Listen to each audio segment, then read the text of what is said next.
सम्माननीय सभामुख महोदय, म आजको विषयवस्तुमा प्रवेश गर्नुभन्दा अगाडि केही कुरा स्पष्ट गर्न चाहन्छु। जनतामा भ्रमित हुने गरी जबरजस्ती फैलिएका प्रोपागान्डाहरूको प्रतिकार गर्न र सत्य सन्देश प्रवाह गर्नका लागि एक जिम्मेवार जनप्रतिनिधिका हैसियतले आफ्नो दृष्टिकोण जनता समक्ष पुर्याउने थलो पनि संसद भएका हुनाले म यो अनुमति चाहन्छु। सभामुख महोदय, नागरिकता विधेयकका सम्बन्धमा राष्ट्रिय स्वतन्त्र पार्टी कुनै समुदायको विरुद्ध छ भन्ने भाष्य जबरजस्ती निर्माण गरेर निमुखा नागरिकलाई गुमराहमा राख्न खोजिएको छ। त्यसो गर्नेहरूलाई म यति मात्र भन्न चाहन्छु कि राजनीतिसँग कुनै सरोकार र भोट बैंकको कुनै आवश्यकता नहुँदा पनि प्राकृतिक विपत्ति, वैदेशिक रोजगारीका समस्या र मिटर ब्याज जस्ता विषयमा आवाजविहीन मधेसी जनताको पक्षमा हामी उभिएको संसार साक्षी छ। मैले श्रेय लिन खोजेको होइन, एउटा दृष्टान्त मात्र दिन खोजेको हुँ। सम्माननीय सभामुख महोदय, मलाई नागरिकले नागरिकता नपाउनुको पीडा थाहा छ, साँच्चै नै थाहा छ। कुनै पनि नेपाली नागरिक नागरिकताबाट वञ्चित हुनु हुँदैन, त्यो उसको नैसर्गिक अधिकार हो। जन्मसिद्ध नेपाली नागरिकका सन्तान र एकल आमाहरूका सन्तानको नागरिकताको अधिकार मेरो र तपाईँको जति नै सुनिश्चित छ हुनुपर्छ। सभामुख महोदय, मात्र वैवाहिक अङ्गीकृतका विषयमा मौन रहेका हुनाले यसबारेमा छलफल चलाउन खोजिएको हो र सम्मानित सभामुख महोदय मार्फत म जानकारी गराउन चाहन्छु। एकल आमाका सन्तानले नागरिकता लिँदा आमाले बाबुको पहिचान नै नखुलेको स्व घोषणा गर्ने व्यवस्था हाम्रा आमा दिदीबहिनीहरूको आत्मसम्मान विपरीत छैन यो? यस्ता प्रश्नहरूको विषयमा पनि सोचौँ भनेको हामीले। विधेयक संसदमा आएको भए हामी छलफल गर्थ्यौँ, स्वामित्व लिन्थ्यौँ, तर जसरी जुन बाटोबाट प्रमाणीकरण भयो जम्मा विपत्ति यतिमा हो सभामुख महोदय। र यदि सदनमा आएर छलफल हुने भएको भए त्यहाँ भएको विभेदका विषयमा पनि हामी कुराकानी गर्थ्यौँ। महिला र पुरुषलाई जुन विभेद गरिएको छ वैवाहिक अङ्गीकृतका विषयमा, त्यसमा पनि हामी हाम्रो धारणा राख्थ्यौँ र दुधको दुध पानीको पानी थाहा हुन्थ्यो कि यो सदनमा आइसकेपछि को के कुराको पक्षमा छन् या विपक्षमा छन् भन्ने कुरा थाहा हुन्थ्यो। त्यसकारणले यो गलत बाटोबाट गएका हुनाले गलत मानिसको पुतला जलाइएको छ भन्ने कुरा म सम्मानित सदन मार्फत जानकारी गराउन चाहन्छु। र अर्को महत्त्वपूर्ण कुरा सम्मानित सभामुख मार्फत भन्न चाहन्छु कि हामीले पार्लियामेन्टको डिग्निटी राख्नलाई कहीँ कतै चुकिरहेका त छैनौँ, यसबारेमा पनि अलिकति ध्यान आकर्षण गराउन चाहन्छु सभामुख महोदय। जस्ता विषयहरूमा हामीले छलफल गऱ्यौँ, हामी नयाँ राजनीतिक दलका हिसाबमा, चाहे ती हाम्रा पक्षबाट आएका हुन् या अन्य राजनीतिक दलबाट आएका विषयहरू हुन्, हामी काहीँ न काहीँ लज्जित भएका छौँ। यो सदन भैँसी राँगाको विषयमा गफ गरेर यदि 5 वर्ष बिताउने हो भने हामीले गोबर बाहेक केही पनि प्राप्त गर्न सक्दैनौँ। हामी आत्मआलोचना गर्न चाहन्छौँ। हाम्रा दलबाट पनि भएका कमी कमजोरीलाई आत्मआलोचना गर्न चाहन्छौँ र नयाँ राजनीतिक दलका रूपमा हामी एउटा नयाँ अभ्यास लिएर आएका छौँ। हामीले आज बजेटमा कुराकानी गरिरहँदा, राष्ट्रका महत्त्वपूर्ण मुद्दामा कुराकानी गरिरहँदा आम सर्वसाधारणमा संसदबाट गएको सन्देश राम्रो सन्देश गएको छैन। म आफ्नो भागको ब्लेम, आफ्नो भागमा परेको जुन दुःख छ त्यो आफू जिम्मेवार हुन चाहन्छु र आफ्नो राजनीतिक दलका तर्फबाट गत केही दिनहरूमा भएका बहसहरू अलिकति अमर्यादित भएकोमा क्षमा याचना पनि गर्न चाहन्छु। सम्माननीय सभामुख महोदय, म अब विषयवस्तुमा प्रवेश गर्न चाहन्छु। आगामी आर्थिक वर्ष 80-81 का लागि सरकारले गत 1 महिनामा विनियोजन विधेयकका प्राथमिकता, त्यसपछि नीति तथा कार्यक्रम अनि अहिले बजेट बारेमा बजेट प्रस्तुत गरेको छ। यी कार्यक्रमहरू हेर्दा मनमा एउटा प्रश्न जन्मिएको छ सभामुख महोदय। सरकारले प्रस्तुत गरेको यो विनियोजन विधेयकका प्राथमिकता, नीति तथा कार्यक्रम र बजेट एउटै सरकारले ल्याएर आएको हो कि फरक सरकारको पालामा आएको भन्ने कुरामा म चाहिँ अलिकति दोधारमा परेको छु। किनभने यी कार्यक्रमहरू बिच तालमेल कहीँ कतै भेटिएको छैन, यसबारेमा छुट्टै बहस गरौँला। तर अहिले म बजेटमा केन्द्रित भई केही कुराहरू राख्न चाहन्छु। सम्माननीय सभामुख महोदय, एउटा उदाहरण मात्र यहाँ प्रस्तुत गर्न चाहन्छु। मान्नुहोस् कुनै एउटा परिवार छ, त्यो परिवारका 4 सदस्यले कमाउँछन्। एकजना सरकारी जागिरे छ भन्ठान्नुहोस्, एकजना कृषि कार्य गर्छ, एउटा खुद्रा पसल चलाउँछ, अर्को एउटा वैदेशिक रोजगारीमा जान्छ। त्यस परिवारको घरमुलीले आउने वर्ष हाम्रो प्रत्येक सदस्यको आम्दानी एउटा 5% भनौँ न, 5%ले बढ्छ भनेर हिसाब देखायो भने कसरी पत्याउने? घरमूल्य हिसाब देखाए जस्तो सबैको आम्दानीको वृद्धि दर एउटै कसरी हुन सक्छ सभामुख महोदय? जस्तै सरकारले दिने पारिश्रमिकको कुरा त्यसको वृद्धि दर सरकारले निर्धारण गर्छ। व्यापारबाट हुने आम्दानीको त्यसको चाहिँ नि बजारको व्यवस्थापनले निर्धारण गर्छ। वैदेशिक रोजगारीमा हुने कुरा रोजगारदाता मा भर पर्छ, श्रमको माग अनुसार भर पर्छ, ती देशको नीतिले निर्धारण गर्छ। कृषिबाट हुने आम्दानी, उत्पादनको अवस्था, बिक्री मूल्यहरूले निर्धारण गर्छन्।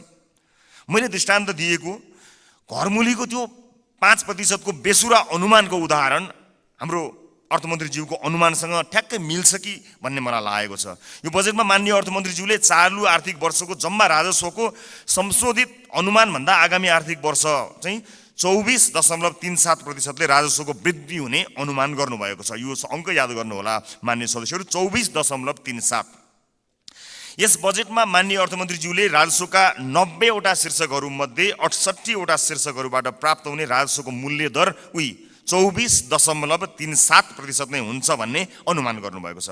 साथै राजस्वका मुख्य आधारहरू जस्तै कर, गैर करको दुवैको वृद्धि दर पनि 24.37% अनुमान गर्नुभएको छ।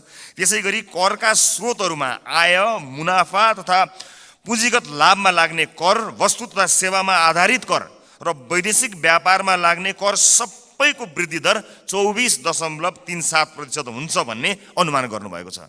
सम्माननीय सभामुख महोदय, होलसेलमा गरिएको यस्तो अनुमानबाट यो पुष्टि हुन्छ कि यो बजेटको लेखन एउटा झारा टार्ने काम र एउटा गैर जिम्मेवारी काम भएको अथवा हेलचेक्राइपूर्ण ढङ्गबाट गरिएको हो कि भन्ने आशंका गर्ने प्रशस्त ठाउँहरू रहेको छ। यद्यपि यो रेभेन्यू फोरकास्टरको रूपमा म आफूलाई प्रस्तुत गरिरहेको छैन र यो रेभेन्यू फोरकास्टिङको विज्ञ पनि म होइन, तर यसरी यो कुनै एउटा कम्प्युटरमा एउटा एक्सेल सिटमा चालु आर्थिक वर्षको अङ्क राखेर त्यसमा चाहिँ 24.37% जोडेर राजस्व वृद्धिको अनुमान, यो चाहिँ जो कोहीले पनि गर्न सक्ने म देख्दछु। फेरि पनि म जोड लगाउँछु कि म रेभेन्यू फोरकास्टिङको विज्ञ चाहिँ होइन।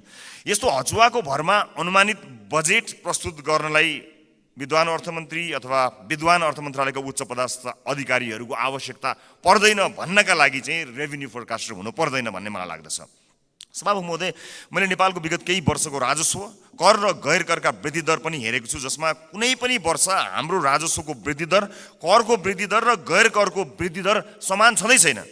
सभामुख महोदय, बजेट निर्माण प्रक्रियामा राजस्वको अनुमान नै यस्तो प्रमुख आधार स्तम्भ हो जसको आधारमा विभिन्न क्षेत्रमा गरिने खर्च तय गरिन्छ। चालु आर्थिक वर्षको प्रक्षेपित राजस्व करिब 14 खर्ब उठ्न नसक्ने भई संशोधित अनुमान करिब 11 खर्बमा झार्नु परेको यो विषम अवस्थामा अर्थमन्त्रीज्यूले आगामी आर्थिक वर्षको बजेट प्रस्तुत गरिरहँदा जम्मा राजस्वको करिब 93% भन्दा बढी उठ्ने अनुमान गरिएको राजस्वका शीर्षकहरूबाट प्राप्त हुने राजस्वको वृद्धि दर एउटै 24.37% हुने अनौठो अनुमानले हामीलाई कहाँ पुर्याउने हो भन्ने एउटा ठूलो प्रश्न खडा भएको छ।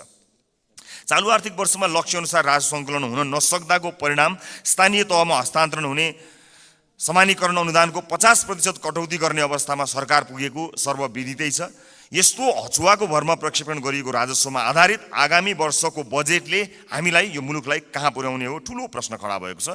राष्ट्रको ढुकुटीमा सङ्कलन हुने अनुमान हचुवाको भरमा भएको बजेटमा आधारित खर्चका कार्यक्रमहरू कसरी विश्वासिला हुन सक्छन्? सभामुख महोदय, मेरा पार्टीका मान्य सदस्यहरूले बजेटका कार्यक्रमको बारेमा पनि आफ्नो मन्तव्य राखिरहँदा हाम्रो पार्टीको धारणा पनि राख्नु भएकै छ र म पुनः दोहोऱ्याउँदै यो गरिमामय सदनको समय बर्बाद गर्नतिर लाग्दिन। तसर्थ सम्माननीय सभामुख महोदय मार्फत हाम्रा विद्वान अर्थमन्त्रीज्यूलाई विश्वमा इमान्दार, मेहनती र कर्तव्यनिष्ठ भनी पहिचान बनाएका सम्पूर्ण नेपाली आमा बुवा दाजुभाइ तथा दिदीबहिनीहरूको जनप्रतिनिधिको हैसियतले केही प्रश्नहरू राख्न चाहन्छु। 1, कर र गैर करलाई प्रभाव पार्ने विषयवस्तु र क्षेत्र फरक हुन्छन् भने एउटै दरमा वृद्धि कसरी सम्भव हुन्छ? 2, कुल राजस्व र कर वृद्धिको दर एउटै कसरी हुन्छ? 3, कुल राजस्व र गैर करको वृद्धि एउटै कसरी हुन्छ?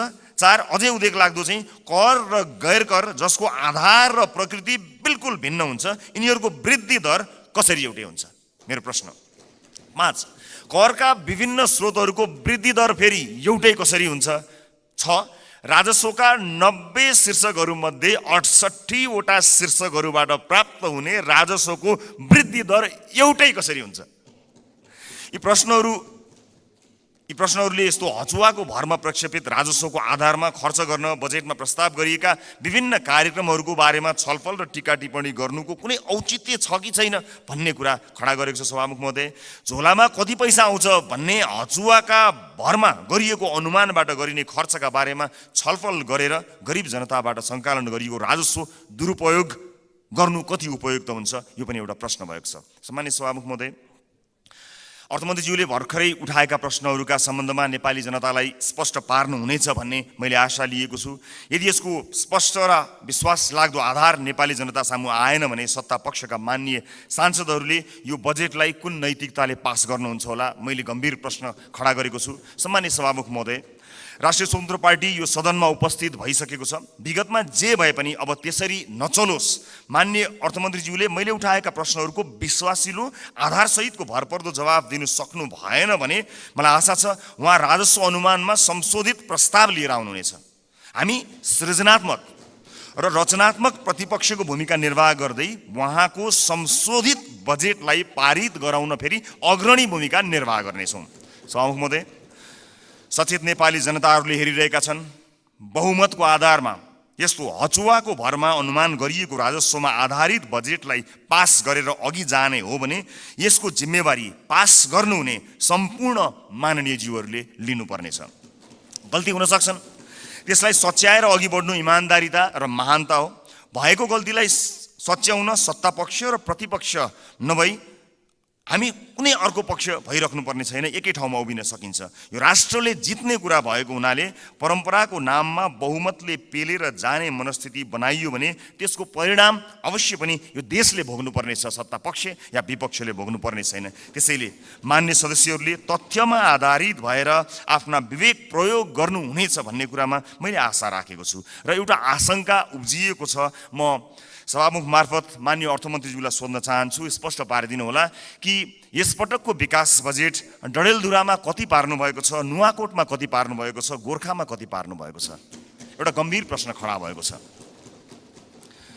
सुनिए अनुसार र केही डाटाहरू सार्वजनिक भए भन्दा अगाडै यसको तथ्य जाँच गर्नु अगाडिको आशंकाको प्रश्न हो मेरो। लगभग 40 देखि 50% विकास बजेट डडेलधुरा, नुवाकोट र गोर्खाका लागि छुट्याइएको जानकारी आएको छ। हामी अरूबाट सुन्न चाहँदैनौँ। सञ्चार माध्यमका हेडलाइनको तथ्य जाँच हामी गर्दै गरौँला, तर म माननीय अर्थमन्त्रीज्यूबाट यसको जवाफ चाहन्छु। बताइदिनु होला डडेलधुरा, नुवाकोट र गोर्खामा कति बजेट छुट्याइएको छ, अनि मधेसलाई बजेटमा गरिएको विभेदका बारेमा कतिको जानकार हुनुहुन्छ, एकपटक बताइदिनु होला। सम्मानित सदनमा स्क्रिनहरूमा हामी बोलेको आवाज राखिएको छ। हामीले बजेटमा कुराकानी गरिरहँदा यो देशको भविष्य निर्माण गर्छौँ भनेर हामीले ब्यालेटको बाटो हुँदै यही सदन छिरेर परिवर्तन गरेरै छाड्छौँ भनेर प्रतिबद्धता गरेर आइरहँदा सदनमा भइरहने बहसहरूले यतिखेर सरकारी अस्पतालहरूमा भएको अवस्था हामीले सम्बोधन गर्न सकेका छौँ। म त भन्छु सम्मानित सभामुख महोदय, यो सदनमा 5 वर्षसम्म आजबाटै देशका 7वटा प्रदेशका सरकारी अस्पतालको लाइभ सीसीटीभी फुटेज एकातिरको भित्तामा राखौँ। देशका अझ विशेष गरेर मधेसका सामुदायिक विद्यालयका सीसीटीभी फुटेजको लाइभ फुटेज दाहिनेतिर भित्तामा राखौँ। अनि बिचमा एउटा स्क्रिनको व्यवस्था गरौँ सभामुख महोदय, जहाँ करिब प्रत्येक दिन 5-6 हजारका दरले यो देशमा भविष्य छैन भनेर यो देशबाट निस्किएर गएका त्रिभुवन अन्तर्राष्ट्रिय विमानस्थलमा लाइनबद्ध भएका नेपाली नागरिकको तस्बिर, त्यसको लाइभ फुटेज राखौँ र 5 वर्षपछि हामी हेरौँ बिफोर र आफ्टर भनेर। हामी संसद छिर्नु अगाडि ती विद्यालय कस्ता थिए, हामीले 5 वर्ष यो सदनमा बहस गरेर ती विद्यालयलाई कस्ता बनायौँ, ती अस्पतालहरू विशेष गरेर बालबालिकाको हुने ती नजिकैको कान्ति बाल अस्पताल गए पनि हुन्छ, संसदपछि सबैजना जाउँ। त्यो अस्पताललाई हामीले 5 वर्ष यो सदनमा विभिन्न कसैले असाध्यै नरम बनेर असाध्यै असल ज्ञानी प्राणी बनेर, कसैले हामी जस्ता चर्का आवाजमा बोलेर, जसले जसरी बोले ता भए पनि हामीले गरेको नीति निर्माणले 5 वर्ष अघि र 5 वर्ष पछाडि के फरक पर्यो भन्ने कुरा यो स्क्रिनमा राखौँ र त्यसपछि 5 वर्षपछि आउने सदनलाई त्यो स्क्रिनको अर्को दृश्य हस्तान्तरण गर्ने प्रतिबद्धता व्यक्त गरौँ। यदि यसरी गर्न सक्दैनौँ भने र यसरी रागा भैँसीका भरमा बहसहरू चलाएर अगाडि बढ्ने हो भने नेपाली जनतामा निराशा छाउँछ। सभामुख महोदय, म गम्भीर ध्यान आकर्षण गर्न चाहन्छु। यो सँगसँगै म अर्को एउटा ध्यानाकर्षण पनि गराउन चाहन्छु। हामीले बनाउने कानुनहरूका आधारमा र अझ विशेष गरेर हामीले छुट्याएको प्राथमिकताहरूका आधारमा जनजीविकामा प्रभाव पर्नुपर्ने हुन्छ, हाम्रो जीवनमा प्रभाव पार्ने होइन। तपाईँ हाम्रो जीवनमा आज यो सम्मानित सदनभित्र आएका हामीहरू नेपाली नागरिकलाई केही भनेर यहाँ आएका छौँ, तर आज सम्बन्धित मन्त्रीका जिल्लाहरूमा अलिकति पहुँच भएका सांसदहरूका जिल्लाहरूमा जसरी बजेट बाँडफाँड गर्ने कार्य भएको छ, के तपाईँलाई लाग्छ यसपछि फेरि पनि जनताका माझमा हात जोडेर भोट माग्न जाँदाखेरि हामीले यही 5 वर्षका गतिविधि र यिनै बजेटहरू यिनैका आधारमा नेपाली जनताले हामीलाई पत्याएर भोट दिनेछन्? दिने छैनन्। यदि नेपाली जनताले विवेक प्रयोग गरे भने दिने छैनन्। र जुन किसिमको बहस सम्मानित सदनमा केही दिन अगाडि भयो, त्यो बहस यदि निरन्तरता हुने हो भने सम्मानित सभामुख महोदय मार्फत भन्न चाहन्छु, म चाहिँ नेपाली जनतालाई अनुहार देखाउने हैसियतको रहने छैन। त्यसकारणले यो सदनमा हुने बहस अत्यन्त महत्त्वपूर्ण बनोस्, यहाँ हुने सरसल्लाहहरू महत्त्वपूर्ण बनुन् भन्ने कुराको ध्यान आकर्षण गर्न चाहन्छु र आफ्ना दलका तर्फबाट म यसको प्रतिबद्धता पनि व्यक्त गर्न चाहन्छु। सञ्चार माध्यममा आएका विषयलाई लिएर नै हामी कहिलेकाहीँ सदन अवरुद्ध पनि गर्दा रहेछौँ, त्यसको फ्याक्ट चेक गर्नु पनि महत्त्वपूर्ण हुने रहेछ। मैले निर्ममतापूर्वक भन्नै पर्छ, केही, सबै होइनन्, केही सञ्चार माध्यमहरूमा कयौँ व्यापारी व्यवसायीहरूले लगानी या विज्ञापनबाट प्रभाव पारेका छन्। यो सत्य हो। बोल्न धेरैजना किन डराउनुहुन्छ भने ती सञ्चार माध्यमहरूले गलत लेखिदिँदा आफ्नो छवि बिग्रन्छ भन्ने डरले कयौँ मान्यहरू बोल्नुहुन्न, तर त्यसो भन्न मिल्दैन। त्यसैमा आएको समाचारले संसदमा हङ्गामा मचाइरहँदाखेरि त्यो जसले समाचारलाई प्रभावित पार्न खोज्यो कुनै व्यापारी, उसले कति रमाइलो मान्दो हो। यो सदन कुनै एउटा हेडलाइनमा उचालिने ठाउँ होइन, त्यसको वास्तविकता जाँच गर्नुपर्छ, त्यसलाई परख्नुपर्छ, अनि त्यसपछि आवश्यक भए मात्र सदन घेरिनुपर्छ, सदनमा हो हल्ला गर्नुपर्छ। यो मैले आफैलाई बढी प्राथमिकता दिएर भनेको, मैले कुनै दललाई भनेको होइन। हाम्रो दल पनि यसमा सहभागी छ। त्यसकारणले हामी केही नयाँ गरौँ भनेर आएका दलहरू हामी पुरानै शैलीमा गयौँ र हामी पनि त्यही रोगमा लाग्यौँ भने मैले अघि भने जस्तै हामीले प्राप्त गर्ने भनेको यी गाई र भैँसीका अथवा भैँसी र राँगोका कुराकानी गऱ्यौँ भने अन्त्यमा हामीले प्राप्त गर्ने भनेको त्यो गोबर बाहेक केही पनि होइन। मैले सम्मानित सदनलाई यो कुरा जानकारी गराउनै पर्नेछ। सम्मानित सभामुख महोदय, यस सदनमा हामीले नेपाली जनताका लागि नीतिहरू बनाइरहँदा र विशेष गरेर बजेटमा प्राथमिकताहरू छुट्याइरहँदा हामीले छुट्याएको प्राथमिकताले आम नागरिकको जीवनलाई छुन सकेनछ भने, आम नागरिकको दैनिकीलाई प्रभाव पार्न सकेन भने हाम्रो लागि त्यो दुर्भाग्यको विषय हुन्छ।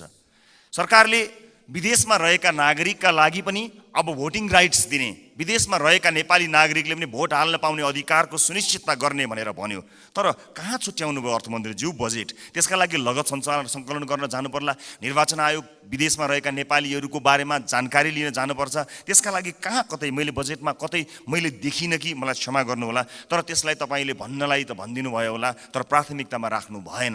हामी फेरि पनि भन्न चाहन्छौँ, यो देशमा भविष्य नदेखेर विभिन्न कुरीतिका कारणले हामीले भोग्नु परेका व्यथितिका कारणले मुलुकमै केही गरी खाउँ भन्ने अवसर नपाएर बाध्य भएर विदेश बसेका नेपालीहरूले आफ्नो देशको भविष्य छान्न पाउनुपर्छ, भोट हाल्न पाउनुपर्छ। त्यसलाई प्राथमिकताका साथ राखियोस्। म माननीय अर्थमन्त्रीज्यूलाई विदेशमा रहेका नेपालीहरूले मतदान गर्न पाउने अधिकारको सुनिश्चितताका लागि कति बजेट छुट्याउनु भएको छ, के व्यवस्था गर्नुभएको छ, म त्यसको लागि पनि जवाफ चाहन्छु। र जिल्ला निर्वाचन कार्यालयहरू खारेज गर्ने जस्तो निर्णय, गलत निर्णय सच्याइयोस् भन्ने कुरा पनि म भन्न चाहन्छु। किनभने संवैधानिक निकायहरूलाई हामीले त्यसका काम कारबाहीहरूलाई यदि ध्यान दिएनौँ, तिनको स्वच्छतामा हामीले प्रश्न खडा गरेनौँ र त्यसलाई सरकारका मार्फत या कुनै मन्त्रालयका मार्फत ल्याएर राखिदियौँ भने त्यो साँच्चै नै दुर्भाग्यपूर्ण हुनेछ। त्यसकारणले यसलाई पनि पुनर्विचार गरियोस्। खर्च कटौतीका नाममा हरेक विषयलाई त्यसको गम्भीरता, त्यसको महत्त्व नबुझिकन गरियो भने त्यो साँच्चै नै दुःखद हुनेछ। म सम्मानीय सभामुख मार्फत यो ध्यान आकर्षण गर्न चाहन्छु। र अहिले बजारमा देखिएको वित्तीय सङ्कट, आम नागरिकले भोगेको वित्तीय सङ्कटलाई सम्बोधन गर्ने र त्यसमा उत्साह छर्ने किसिमका कुनै पनि कार्यक्रमहरू हामीले देख्न सकेनौँ। आज एकपछि अर्को सटरहरू बन्द भएका छन्। आज कयौँ व्यापारी व्यवसायीहरू बैंकको चर्को ब्याज तिर्न नसकेर कयौँ व्यापारी व्यवसायीहरू आत्महत्या गर्ने अवस्थासम्म पुगेका छन्। मेरै निर्वाचन क्षेत्रमा शङ्कर कणेलले आत्महत्या गर्नुभयो र उहाँको सुसाइड नोटमा लेखिएका कुराहरू गम्भीर छन्। यस्ता धेरै समस्याहरू देखिएका छन्। आज प्रत्येक 3वटा सटरमा एउटा सटर बन्द भएको अवस्था छ। आज सहकारीहरूका कारणले गर्दाखेरि जुन किसिमको बिल्लीबाट मानिसहरूको भएको छ, त्यसलाई सरकारले गम्भीरतापूर्वक सम्बोधन नगर्ने भयो भने धेरै मानिसहरू सडकमा आउन बाध्य भएका हुन्छन् र बेवस भएर यो मुलुक छोडेर विदेशमा रोजगारीका लागि जानुपर्ने अवस्था सिर्जना हुन्छ। अनि विदेशमा रोजगारीका लागि जानु पर्दाखेरि विदेशमा भएका हाम्रा राजदूतावासहरूको संयन्त्रले लाखौँको सङ्ख्यामा भएका नेपाली नागरिकहरूलाई सम्बोधन गर्नै सक्दैन। यहाँ केही गरौँ भन्दा गर्न पाएका छैनन्। देशै छोडेर जाँदा परदेशमा पनि दुःख पाएर बसेका छन्। मुलुकको समाजको वास्तविक समस्यासँग हाम्रो नीति, हाम्रो बजेट, हाम्रो कार्यक्रम कसरी अलग हुन सक्छ सभामुख महोदय? समाजको चरित्रभन्दा, समाजले भोगेको पीडाभन्दा हामीले यहाँ गर्ने डिस्कसन, तपाईँ हामीले गर्ने संवाद कसरी फरक हुन सक्छ सभामुख महोदय? समाजले भोगेको पीडालाई मलम लगाउन नसक्ने गरी हामीले गर्ने संवादको के अर्थ हुन्छ सभामुख महोदय?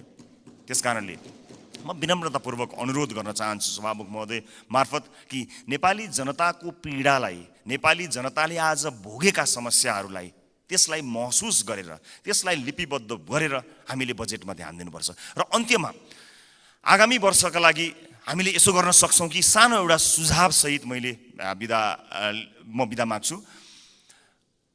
बजेट बन्नुभन्दा 4-5 महिना अगाडि हरेक राजनीतिक दलका अझ विषयविज्ञहरू छन् भने उनीहरूलाई सहभागी गराएर प्राथमिकताका क्षेत्रहरू छुट्याउँ। कुनै पनि राजनीतिक दलले भोट माग्दाखेरि शिक्षा गुणस्तरीय र स्वास्थ्य आम नागरिकको पहुँचमा भनेर हामीले भोट मागेका हौँ नि। हाम्रो घोषणापत्रमा, हाम्रा वाचापत्रमा बाकाइदा लेखिएको छ नि। नेपालको संविधानले पनि त्यो अधिकारलाई सुरक्षित गरेको छ नि। भनेपछि के सत्तापक्ष के विपक्ष कसैको विमति होला र? हामीले कस्तो शिक्षा नीति बनाउने? आउनुहोस् सबै राजनीतिक दलका साथीहरू एक ठाउँमा उभियौँ र एउटा साझा शिक्षा नीति सरकारलाई हामीले रेकमेन्ड गरौँ। किनकि तपाईँले भोट माग्दा पनि नेपाली जनतालाई राम्रो शिक्षा दिन्छु भन्नुभएको हो, मैले भोट माग्दा पनि नेपाली जनतालाई राम्रो शिक्षा दिन्छु भनेको हो। अनि यहाँ राजनीति कसरी भयो? तपाईँको जिल्लाका बाटोहरूमा भोट हालेपछि अब तपाईँ यहाँ कुनै नेताको जिल्ला अथवा गाउँठाउँमा बाटो पुर्याएर भोट माग्ने दिनको त अब अन्त्य गर्नुपर्छ हजुर। सिङ्गो देशलाई हेर्नुपर्छ। अब त त्यसरी चल्दैन बाँडेर। यो नागरिकको स्वास्थ्यका लागि आवश्यक पर्ने हेल्थ केयर बिल कस्तो हुनुपर्छ? सबै राजनीतिक दलका 101 छानेर एक ठाउँमा बसौँ बजेट बन्नुभन्दा करिब 4-5 महिना अगाडि र हामी साझा अवधारणा बनाऊ र त्यसमा एउटा कमन कमिटमेन्ट गरौँ। त्यसलाई सरकारको शिक्षा नीति बनाऊ। कोही विपक्षमा हुने छैनन् किनकि सबैको अपनत्व हुनेछ। त्यसै गरी स्वास्थ्यका विषयमा कुराकानी गरौँ, अफोर्डेबल हेल्थ केयरका बारेमा हामी कुराकानी गरौँ र सबै दलका माननीयहरू अझ विषयविज्ञहरूलाई राखेर र आवश्यक परे नागरिक समाजबाट पनि विषयमा विज्ञता हासिल गरेका मानिसहरूलाई ल्याएर यो देशको स्वास्थ्य नीति कस्तो हुन्छ भन्ने कुरामा बहस गरौँ। 5 महिना अगाडि बहस गरौँ र त्यस बहसबाट निस्किएको निष्कर्ष, चाहे त्यो मुखमा त्यो निष्कर्ष निस्किएको भोलिपल्ट सरकार ढलोस्, जसुकैको सरकार बनोस्, सत्ता पक्ष प्रतिपक्ष बनोस्, प्रतिपक्ष सत्ता पक्ष बनोस्, तर त्यो नीति फेल हुनु भएन। यदि नेपाली जनतालाई हामीले हृदयमा राखेका हौँ, साँच्चै नै यो देशको मुहार फेर्नका लागि यहाँ आएका हौँ भने यो काम गरौँ। होइन आफ्नो र आफ्नाका मुहार फेर्न आएको हो भने यसै गरी चलाउँ, 5 वर्ष बिताउँ, तर हामी चाहिँ अनुहार देखाउन लायकका हुने छैनौँ।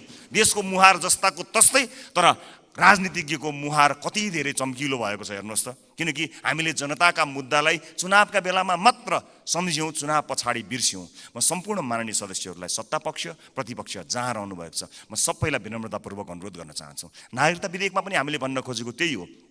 ओनरसिप यहाँ छलफल हुन पाएको भए सम्भवतः त्यसमा भएका बुँदाहरूमा अथवा छुटेका विषयहरूमा छलफल गर्न सकिन्थ्यो। यहाँ भएका कुनै पनि दलका मान्य सदस्यहरूले नेपाली नागरिकले नागरिकताबाट वञ्चित हुनु परोस् भन्ने कुरामा मत हाल्नै सक्नुहुन्न। कसले सक्नुहुन्छ र?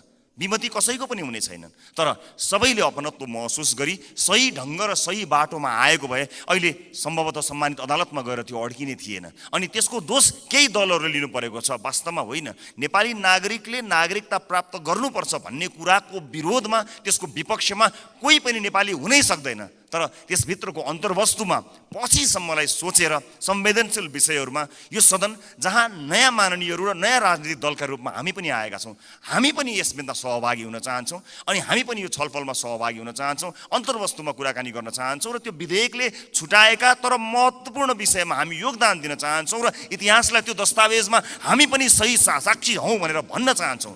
हामी पक्षमा छौँ। हामी जन्मसिद्ध नेपाली नागरिकहरूले नागरिकता पाउनुपर्छ भन्ने कुराको पक्षमा छौँ। हामी सम्पूर्ण योग्य नेपाली नागरिकहरूले नागरिकता पाउनुपर्छ भन्ने कुराको पक्षमा छौँ। हामी त्यो बहसमा सहभागी हुन चाहन्छौँ र पछिसम्म यो मुलुकलाई हित हुने विषयमा सहभागी मात्र हुन चाहन्छौँ। सम्मानित सदनमा आज मैले यति कुराहरू राखेँ।